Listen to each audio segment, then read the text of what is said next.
What's up everybody? Today's video is brought to you by Mystery Tackle Box. Now I'm a little bit sick, so you're gonna have to bear with me, but the show must go on.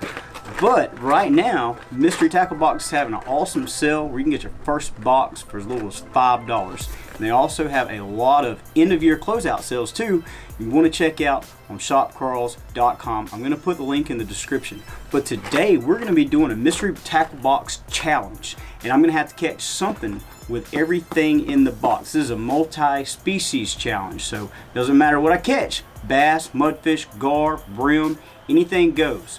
The real challenge part of this video though is going to be the fact that I'm going to have to catch a fish with everything out of the box in the river, which the little river behind my house is a really tough place to fish, especially for bass. So let's go over the box and show you guys everything that's in it, and I'm going to go over, how I present that bait in the situation that it should be used in.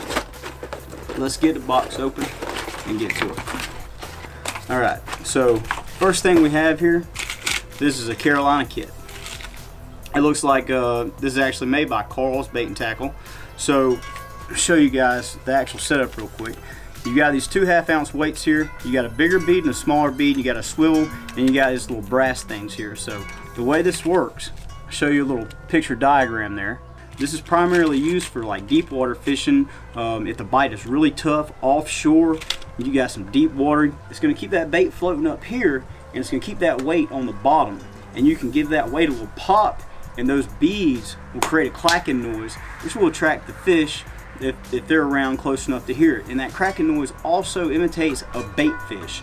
So bait fish make different kind of popping noises with their mouths when they feed, so that really can get the bass's attention. But unfortunately, we're not going to be fishing in water deep enough to use this today, so that's excluded out of the box as far as me having to catch a fish on it. Now these look pretty sweet. These are the Guggen baits, and it's a drag and drop brown gill. It's a darker colored, and basically it's kind of like a little finesse trick worm or drop shot. I'm pretty sure that's going to be easy to knock off the list and catch fish with. Alright, we have these Max Action Infused Scent and Salt, the Saw Crawl 10,000. I primarily use these for flipping anywhere where there's a lot of crawdads. Been doing pretty good with them, so that shouldn't be a problem either, since we're going to fish the river and there's a bunch of crawdads in the river. We have a Booyah. Let's see if this is a one knocker. Yep, this is a one knocker. Now, fortunately, they sent me a lighter colored pattern. This is a, what color pattern is that? It's called Moon Phase Shad.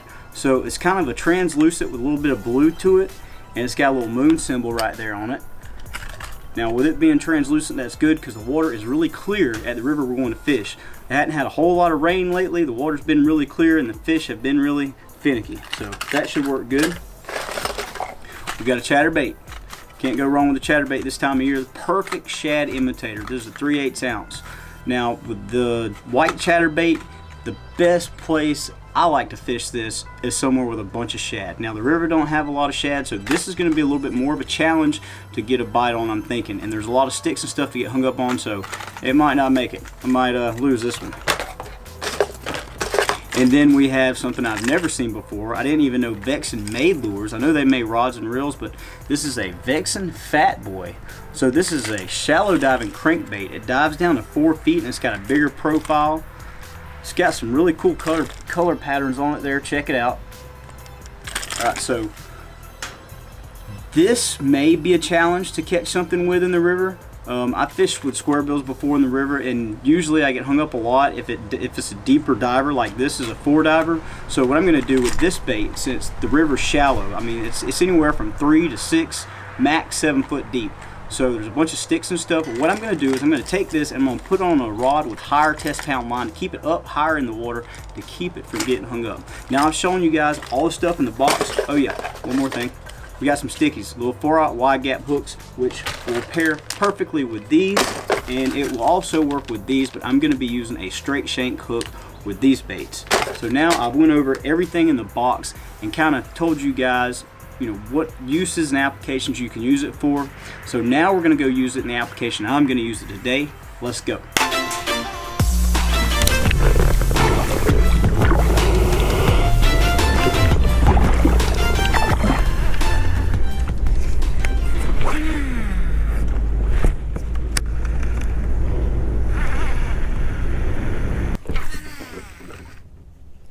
What the?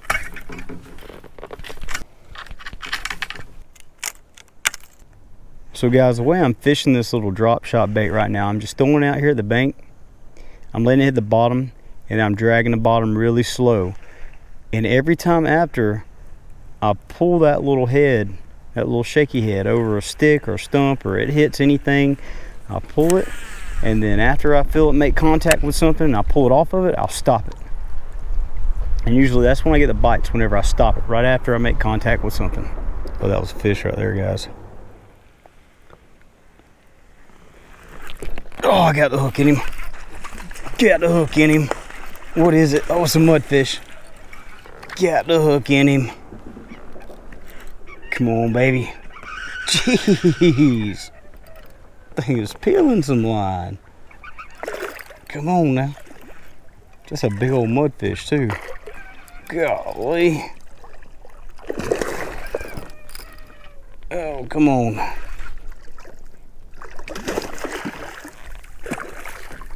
That thing's pretty big. Let's see if I can get the hook out of him now. That would have been nice if it was a bass, guys. All right.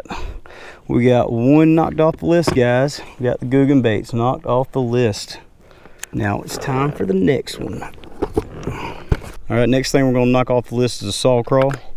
Now a saw crawl here, the ends of it are together, so depending on how much action you want, you gotta split them up.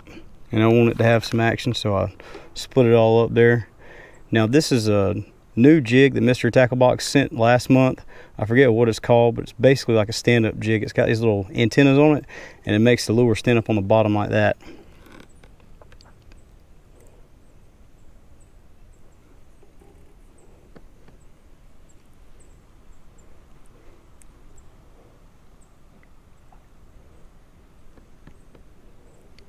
So guys, I just caught that mudfish right there up near that stick. A lot of times I'll catch a mudfish and a bass in the same area because they feed off of the same food source. I mean, mudfish eat a lot more trash off the bottom and stuff, but both of them are opportunists and feed on small bait fish. So a lot of times they will be hanging out in the same area. So since I caught that mudfish right there, I'm going to keep throwing back over there and work that area really well and see if there is a bass over there.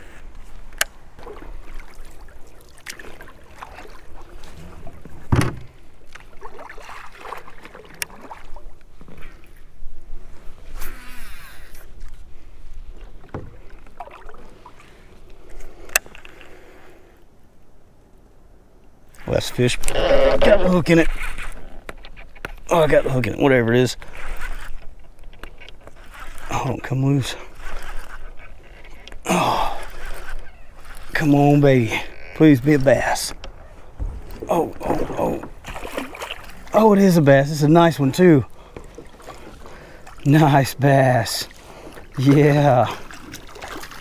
With the 1,000 saw crawl. That's what I'm talking about. There we go. That's a fat river chunker right there, boys. So I'm going to go over my setup with you guys real quick. What I did with this 1,000 saw crawl, this is a 2/0 straight shank hook, and I put a 3/8 ounce tungsten and I pegged it to it. And the reason I did that is so that way I can throw up here at these sticks and it'll go down really quick and get down between those sticks, and I can work it, bumping it up out those sticks and letting it fall in there. And that's exactly where she was at. That is a fat river pig. Look how fat that bass is. His eye's red. Wonder why it's got that red eye. Guys, if you know why the bass's eye's red, comment down below. That's a pretty girl. Let's get a picture of her. Guys, that bass don't get much fatter than that. That thing's so fat. All right, guys, let's go ahead and let the pig go. She's off. So with my square bill here, I put on 14-pound monofilament. So this 14-pound is gonna make that bait stay up a little bit higher in the water column than what it's supposed to, as opposed if I was using 12 or 10-pound.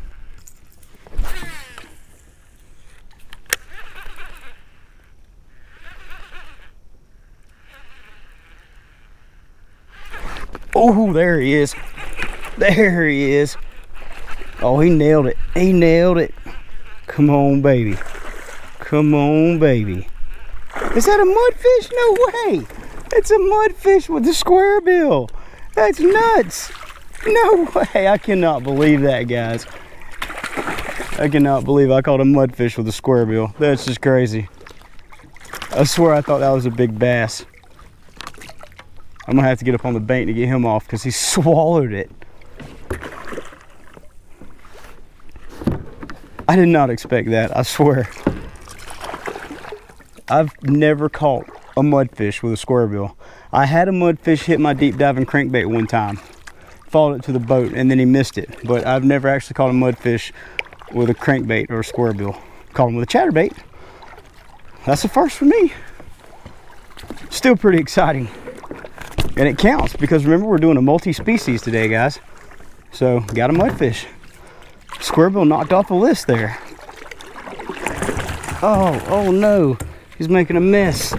Come on now. Come on now. Cut that out.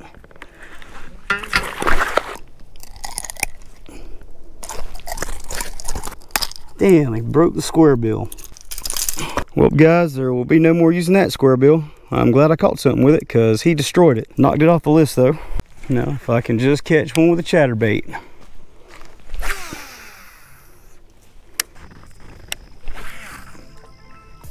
All right, guys, here's the deal. So, yesterday it wound up getting dark on me. I did not complete the challenge. I did, however, wind up hooking something with a chatterbait.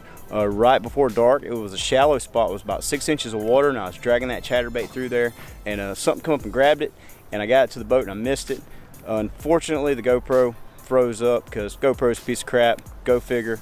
But here's the deal. So today I'm with my cousin, and we're gonna finish this challenge out. So all I have left, I gotta catch something with the chatterbait and the rattle trap, and we'll be done.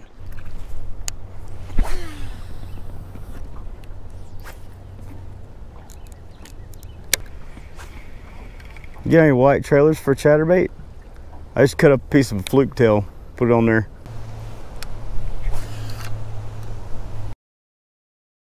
All right, guys, I just caught one with a chatterbait and the GoPro was froze up again.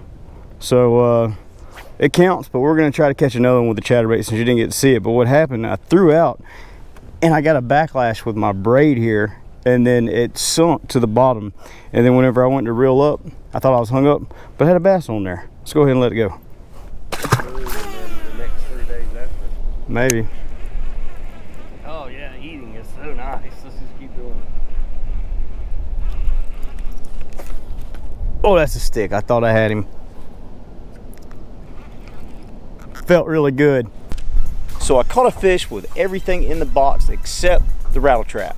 Unfortunately, as you guys seen, hopefully you guys got to see it because my GoPro was acting up on me today. Hopefully the GoPro wasn't frozen, but if you didn't get to see it, I got hung up in a tree and I lost a rattle trap. So other than that, I caught something with everything in the box. If you guys like this video, please hit that thumbs up, drop a comment down below. Don't forget to subscribe and tell your friends. We'll see you again next time.